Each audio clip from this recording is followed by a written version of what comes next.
Ça va faire bientôt 1 an que les chars russes sont arrivés aux portes de Kiev. Et pourtant, la Russie semble plus prête d'une défaite que de la victoire. Est-ce qu'il est encore temps pour le Kremlin d'inverser la tendance? Russie met fin à la mobilisation partielle des citoyens pour la guerre en Ukraine. Cette info date de novembre 2022. On n'est toujours pas sûr du chiffre exact, mais l'objectif initial de la Russie, c'était de mobiliser 300 000 nouvelles recrues, soit le double de l'effectif militaire russe lors du déclenchement de l'invasion en février dernier. Et pour certains, on sous-estimerait le nombre réel de soldats que la Russie souhaite mobiliser.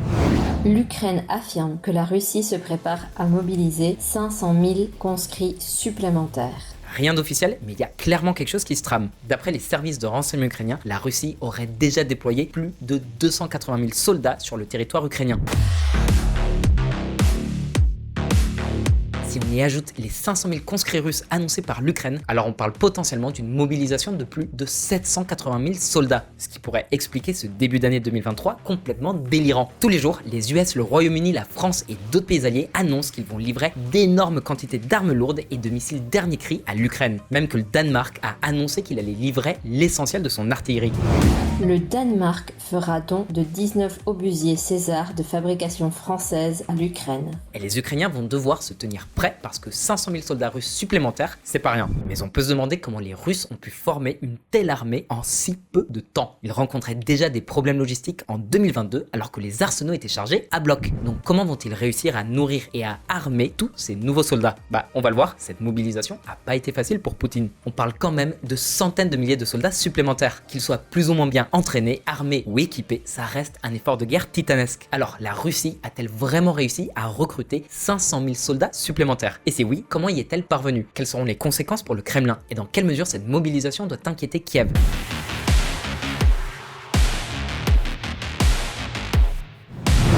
Faute de grives, on mange des merles. Le 20 septembre 2022, la Douma, le Parlement russe, a adopté la loi mobilisation. Le pays a besoin de 300 000 recrues. Seuls les citoyens ayant une expérience militaire sont mobilisables. Et les vétérans qui avaient par exemple combattu pendant la guerre de Géorgie en 2008 peuvent être contraints de partir en Ukraine si leur examen médical les juge aptes. Et pas question d'esquiver. Ceux qui refusent de partir au front risquent 3 à 10 ans de prison. Bon, c'est pas si choquant, après tout c'est une guerre. En plus, le salaire promis par Poutine est plutôt pas mal. 195 000 roubles, soit environ 2770 € par mois. Et dans certains cas, ça monte encore plus haut, surtout avec les bonus. Enfin, en théorie. 100 recrues se sont mis en grève, refusant de se battre en Ukraine après ne pas avoir été payés, selon un rapport. Comme on peut l'imaginer, le premier problème d'une telle mobilisation, c'est son coût politique. Personne en Russie ne veut partir au front. D'ailleurs, plein de manifestations ont eu lieu dans les grandes villes dès l'annonce de la première mobilisation. Depuis, Poutine a franchement réduit ses apparitions publiques. Normalement, en fin d'année, le président russe tient une conférence de presse et répond aux questions du public. En 2022, cette conférence a été annulée. Et comment on recrute 300 000 personnes, voire un demi-million dans un pays aussi grand que la Russie? On trouve dans chaque région des centres de recrutement auxquels on a fixé des quotas. C'est par ces centres que 260 000 jeunes passent chaque année pour faire leur service militaire. Et voilà le deuxième problème. Pour sauver leur peau, beaucoup de jeunes russes ont fui le pays pour éviter d'être envoyés au front. Et quand on dit beaucoup, on parle en réalité de plus de 700 000 personnes. Pour les autres qui n'ont pas réussi à s'échapper, ça donne ça.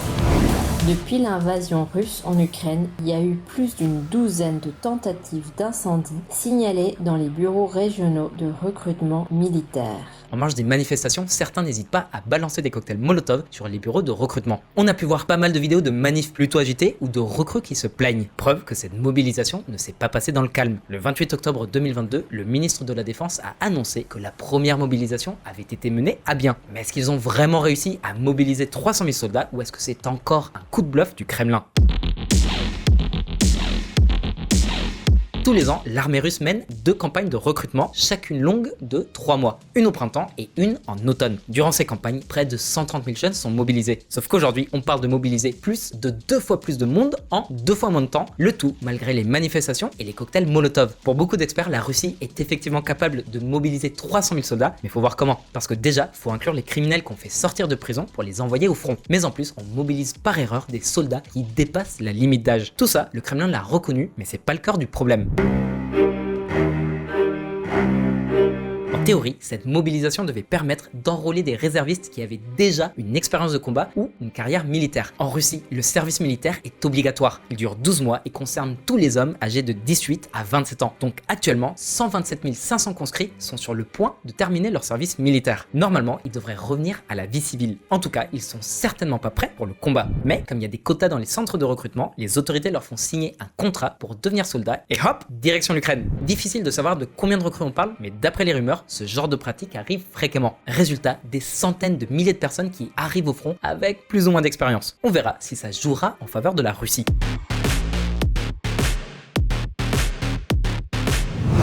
Un hachoir à viande.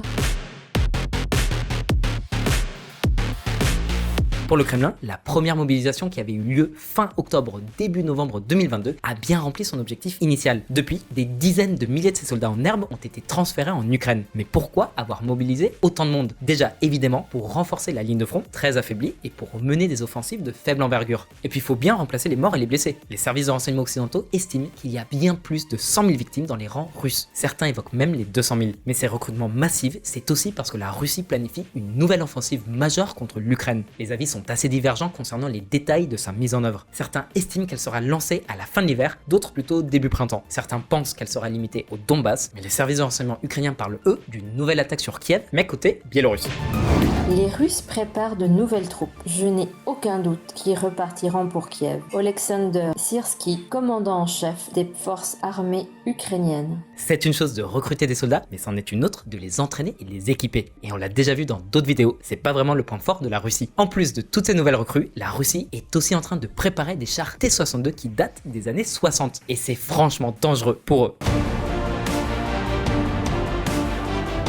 Quel que soit le nombre de soldats mobilisés, c'est quasi sûr que la majorité des armes lourdes envoyées en Ukraine sera obsolète, à la rigueur retapée pour les missions les plus complexes. Parce que la vérité, c'est que la Russie a encore plein de matos de l'ère soviétique à écouler. Bref, d'après l'Institut pour l'étude de la guerre, un think tank basé à Washington, les Russes déplacent de plus en plus d'équipements lourds vers le front. Le mouvement se fait depuis l'arrière, vers les zones proches de la ligne de front actuelle, entre Kharkiv et Luhansk. Et c'est justement sur cet oblast et sur celui de Donetsk que les Russes sont susceptibles de concentrer leur effort de guerre. Les troupes russes font tout leur possible pour stopper la contre-offensive ukrainienne et reprendre les positions perdues sur le front du Kremlin. Même le ministre des Affaires étrangères ukrainien, Dmytro Kuleba, a déclaré qu'il s'attendait à une grande offensive russe début 2023. En même temps, avec des troupes russes si peu formées, on s'attend pas à grand chose. Ceux qui ont de l'expérience en mécanique ou en médecine de guerre seront sans doute très utiles. Mais pour le reste, la formation est un aspect essentiel de la guerre. Les Occidentaux l'ont bien compris. Par exemple, ça fait un bail que des officiers ukrainiens viennent se former en France, notamment sur les canons d'artillerie César. Et c'est aussi le cas de la Lituanie, un tout petit pays de même pas 3 millions d'habitants. Et pourtant, les Lituaniens débordent de générosité.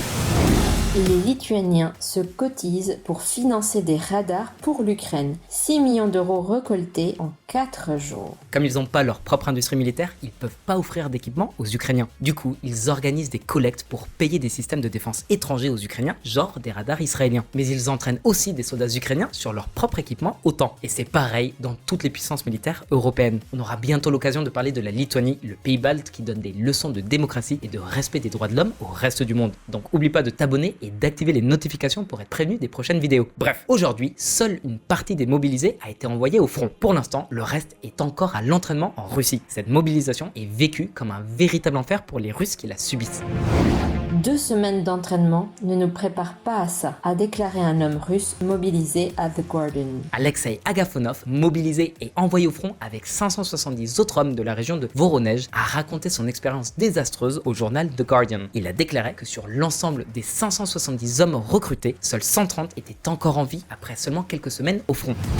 Beaucoup de ceux qui ont survécu ont perdu la tête après ce qui s'est passé. Personne ne veut revenir en arrière. Nous avons été complètement à leur merci. Déclaration d'un ex-soldat russe mobilisé au Guardian. Et c'est même pas le plus gros problème. En plus du manque de formation des troupes, il faut aussi se demander comment elles sont armées.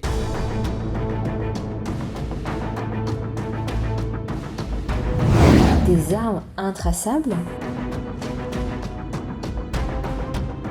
Si on fait le calcul, 700 000 Russes ont fui le pays et 300 000 autres sont envoyés en Ukraine, ce qui veut dire que le pays a perdu près d'1 million de travailleurs. C'est plus d'1,4% de la population active et même un peu plus de 2% si la seconde mobilisation venait à se produire. C'est énorme, surtout que parmi les Russes qui ont fui le pays, beaucoup sont des jeunes hautement qualifiés. Et avec le déclin démographique, l'économie russe tourne au ralenti. Son industrie peine à fabriquer toutes les armes dont le pays a besoin. Déjà, la mobilisation épargne ceux qui travaillent dans les sociétés d'armement, mais même les autorités russes reconnaissent que c'est pas suffisant. La pénurie de personnel dans les entreprises de défense russes se chiffre à environ 400 000 personnes. En 2017, la société d'armement russe NPO Novator n'avait été capable de produire que 60 missiles en 6 mois, ce qui est très loin des besoins russes face au conflit en Ukraine. La Russie a déjà lancé à plusieurs reprises plus du double de missiles en une seule journée. Pire, on estime qu'en novembre 2022, elle a tiré près de 20 000 obus. Et en un mois, elle a lancé pas moins de 1200 missiles calibre. Selon le Royal United Services Institute, les Russes auraient tiré en 2 jours plus de munitions que l'entièreté des stocks britanniques. Ils ont déjà utilisé la quasi-totalité de leurs missiles à courte portée Iskander. Bref, les stocks de l'artillerie russe s'épuisent. Et contrairement à ce qu'on aurait pu penser, Poutine n'a pas pu compter sur le soutien de la Chine pour se fournir massivement en armes. Et comme si tout ça suffisait pas déjà, on ajoute à cette situation embarrassante le poids des sanctions internationales.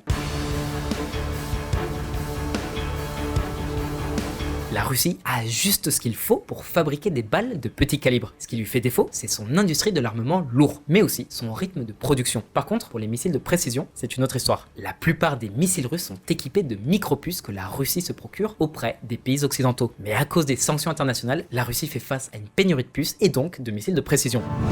Les armes russes en Ukraine, un assemblage de centaines de pièces occidentales, selon un rapport. La plupart de ces micropuces sont fabriquées par une poignée de pays. Taïwan, la Corée du Sud, les US, les Pays-Bas, l'Allemagne, le Royaume-Uni et le Japon. Du coup, côté russe, on bricole. Les Ukrainiens trouvent du matériel militaire russe, plein de semi-conducteurs qui sont sortis des lave-vaisselle et de réfrigérateurs. Gina Raimondo, secrétaire états-unienne au commerce. Ça explique peut-être pourquoi les maisons ukrainiennes sont pillées. Plus de frigo et de machines à laver après le passage des troupes russes. En ce qui concerne Poutine, compte tenu des sanctions internationales, il a très peu de marge de manœuvre. Pour l'instant, il mise sur ses bonnes relations avec l'Iran. Les attaques de drones iraniens sont quasi quotidiennes en Ukraine. Elles sont souvent suivies de missiles balistiques à courte portée de type Fateh 110 et Solfakar. En réponse, certains pays comme le Royaume-Uni ont déjà introduit de nouvelles sanctions, non seulement contre les hauts responsables militaires russes, mais aussi contre des hommes d'affaires et des responsables iraniens. Le secrétaire d'État des États-Unis, Antony Blinken, s'est exprimé à ce sujet. Les États-Unis continueront d'utiliser tous les outils à leur disposition pour perturber ces transferts et faire payer ceux qui sont impliqués dans de telles activités. Antony Blinken, secrétaire d'État états-unien. En plus, Washington accuse Moscou d'acheter des armes à la Corée du Nord. La Russie dément évidemment ces accusations, mais le fait est qu'avec ou sans les Nord-Coréens, ils ont déjà commencé à utiliser des munitions dégradées. On parle dans certains cas de roquettes et de balles fabriquées il y a 40 ans. Le problème pour les Russes, c'est que quand on utilise des armes aussi désuètes, les projectiles peuvent rester coincés dans les canons ou juste ne pas exploser à l'impact. Évidemment, à court terme, la situation profite à Kiev, mais sur le long terme, c'est peut-être un cadeau empoisonné. Les obus qui n'ont pas encore explosé restent un danger imprédictible, un peu comme les milliers de mines antipersonnelles qu'on trouve encore aujourd'hui au Laos et au Cambodge. Et quitte à commettre des crimes de guerre, le Kremlin s'attaque à présent à la population civile, une cible plus facile. La frappe d'un missile russe sur un immeuble à Dnipro tue 40 personnes selon les responsables ukrainiens. D'un point de vue militaire, détruire un immeuble résidentiel n'a aucun intérêt, en dehors de terroriser la population civile. Le but, décourager la résistance ukrainienne et forcer un cessez-le-feu. Et c'est la même stratégie pour les centrales électriques et les stations d'épuration. L'attaque de Dnipro a été menée avec des missiles Kh-22 qui remontent à l'ère soviétique. Ils sont à la fois très imprécis et presque impossibles à intercepter, ou du moins pas avec l'arsenal actuel de l'Ukraine. Résultat, la Russie les a déjà utilisés plusieurs fois pour attaquer des zones densément peuplées, une fois encore pour tuer des civils. la Russie est dans une mauvaise passe. Et pourtant... Ukraine, la situation se complique sur le front, reconnaît Volodymyr Zelensky. Côté ukrainien, le pays est totalement dépendant de l'aide occidentale, surtout niveau armement. Alors même si l'Europe accélère les livraisons d'armement, par exemple des chars Léopard 2 allemands ou des canons César français, et peut-être bientôt des avions de chasse, ça reste une faiblesse stratégique et vous pouvez être sûr que la Russie cherche un moyen de l'exploiter.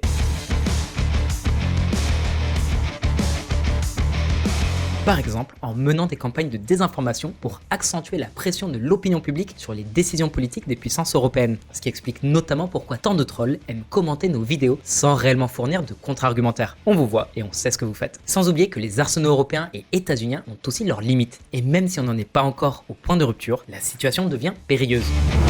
L'Europe se précipite vers l'Ukraine mais manque de munitions. Le Royaume-Uni et la France sont les deux principales puissances militaires européennes, mais l'Allemagne et la Pologne ont déjà annoncé des plans très ambitieux de modernisation de leurs armées. On y a d'ailleurs consacré 2 vidéos qu'on vous invite à regarder. En prévision de futurs conflits, les États-Unis, eux, font des stocks en Israël et en Corée du Sud, en plus de leurs bases militaires un peu partout dans le monde, genre au Japon ou à Djibouti, ce qui leur permettra au minima de couvrir leurs besoins en munitions conventionnelles dans la région concernée. Mais on observe une certaine fébrilité de l'armée US concernant les stocks de lance-missiles Javelin et Stinger. Bref, que ce soit les livraisons d'armes occidentales à l'Ukraine ou iraniennes à la Russie, on n'est pas prêt de voir ce conflit se résoudre rapidement, à moins d'un coup de théâtre du style un cessez-le-feu. Maintenant, à toi, l'Ukraine est-elle préparée pour faire face à la nouvelle vague de mobilisation russe? Ou sera-t-elle submergée? Dis-nous ce que t'en penses en commentaire, et comme d'hab, on publie 2 nouvelles vidéos chaque semaine sur Diplo, donc n'hésite pas à t'abonner si c'est pas déjà fait. Et n'oublie pas de mettre un petit like sur cette vidéo et de la partager, ça fait plaisir et ça aide beaucoup. Ciao, merci et à la prochaine.